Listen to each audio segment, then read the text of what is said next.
This story has rocked both the MMA and wrestling world.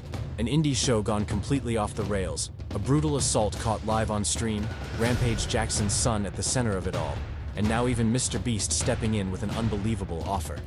Before we jump in, don't forget to hit that subscribe button and turn on notifications so you never miss an update from Fight Lab World. A small indie wrestling show in California turned into complete chaos when the son of MMA legend Rampage Jackson brutally attacked veteran wrestler Stuart "Psycho Stu" Smith live in the ring. What fans thought was scripted entertainment spiraled into real violence, and the fallout is massive. Psycho Stu, 44, isn't just any local wrestler. He's a U.S. Army veteran who found healing in wrestling after battling PTSD. Since 2017, he's been grinding on the indie scene, trained by none other than WWE legend Rikishi, and became a fan favorite for his passion and grit. Across from him stood Rajajackson, 25, better known as Da Clone, the son of Rampage Jackson. Raja has a background in MMA, not pro wrestling. With only one pro fight under his belt, he lacked the training needed for a choreographed match. And that inexperience set the stage for disaster. Before the show even started, tensions boiled over. Stu smashed a beer can over Raja's head, a typical wrestling stunt. The problem? Raja wasn't told it was part of the act. Embarrassed and humiliated in front of the crowd, he took it personally. Though Stu quickly apologized and even shook hands, the damage was done. Promoters at Knox Pro Wrestling allegedly told Raja he could get his receipt, wrestling slang for payback, during Stu's match. The plan was supposed to be simple. Run in, hit one slam, get the crowd reaction, and walk away. But when Raja stormed into the ring, everything went way beyond a scripted moment.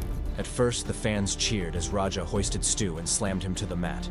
But the cheers turned into horror as Raja mounted the veteran and threw more than 20 bare-knuckle punches straight to his unprotected face. The live stream on Kick showed everything. Fans screaming, wrestlers rushing the ring, and Raja being pulled off Stu's limp body. Stu wasn't moving. Blood pooled on the mat. For a moment, people thought they had witnessed a man's death live in the ring. Medics rushed Stu out on a stretcher. Reports said he choked on blood and broken teeth before being stabilized. At the hospital, doctors confirmed multiple facial fractures, severe swelling, and serious dental damage.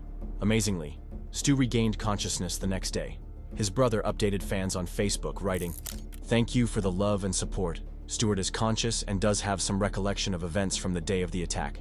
Thank you everyone for reaching out. It's been difficult to get back to everyone individually. We will be setting up something for anyone wishing to donate. I will update with a link when possible." As the story went viral, YouTube megastar Mr. Beast shocked fans by announcing he would donate towards Stu's recovery. He reportedly reached out offering to cover medical bills, and even hinted at setting up additional financial support for Stu's family during his long rehabilitation.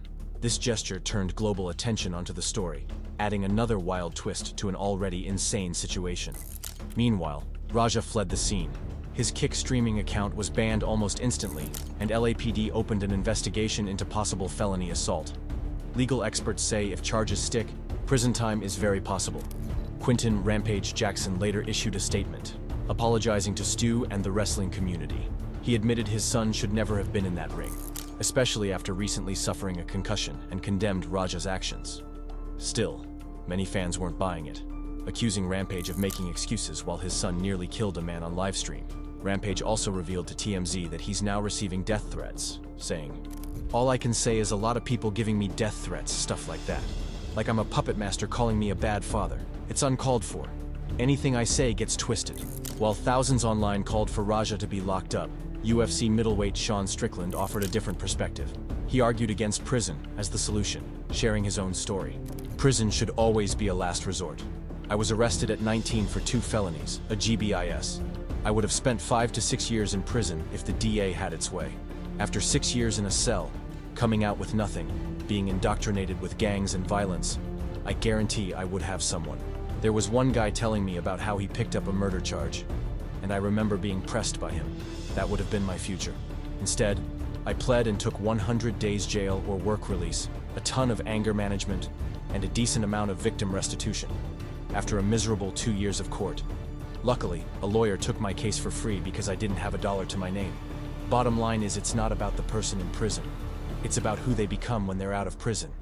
And I believe if I wasn't offered that deal, I would have been today, and more than likely would have resulted in someone else's as well. My 2 cents, rehabilitation over prison, always When asked if he'd ever open an anger management center after retiring, Strickland laughed it off, saying, "I don't manage. This is why you don't really see me in public. I'm not well, Lamau." Later, he clarified his earlier point, emphasizing, "What people don't understand by not trying to rehabilitate these people, you're making many more victims in the future. Going to court, then making me do so much, really changed my life." And finally, he added, "In my case, I was sued and had to pay victim restitution. Although my case was a little different. They said I had a right to defend myself, but I used excessive force." The wrestling and MMA community exploded with opinions. Reddit's top comment read, "We all watched him try to kill a guy. Your son's going to prison." Facebook threads were flooded with anger. "Doesn't matter who his dad is, lock him up." A handful of voices defended Raja, arguing Stu provoked things with the beer can stunt. Others blamed Knox Pro for letting an untrained MMA fighter be part of the act at all. Knox Pro issued a statement calling the incident a selfish, irresponsible act of violence. They apologized to fans and insisted nothing like this had ever happened in their 17 years. Still, serious questions remain about liability, lawsuits, and whether they'll face consequences for letting Raja in the ring. At its core, this incident is a grim reminder of one thing. In wrestling, trust is everything. On August 23rd, that trust was shattered when a veteran nearly lost his life in a place meant to entertain. As Seiko Stu continues his long recovery, he now has the support of fans, the wrestling community, and even Mr. Beast helping him get back on his feet. But for Rajajackson, instead of chasing his father's legacy, he may now be staring down felony charges that could define the rest of his life. So now I'll put it to you. Should Rajajackson be banned from combat sports forever? Or does Sean Strickland have a point about rehabilitation over prison? Drop your thoughts in the comments, smash that like button, and subscribe to Fight Lab World for more updates.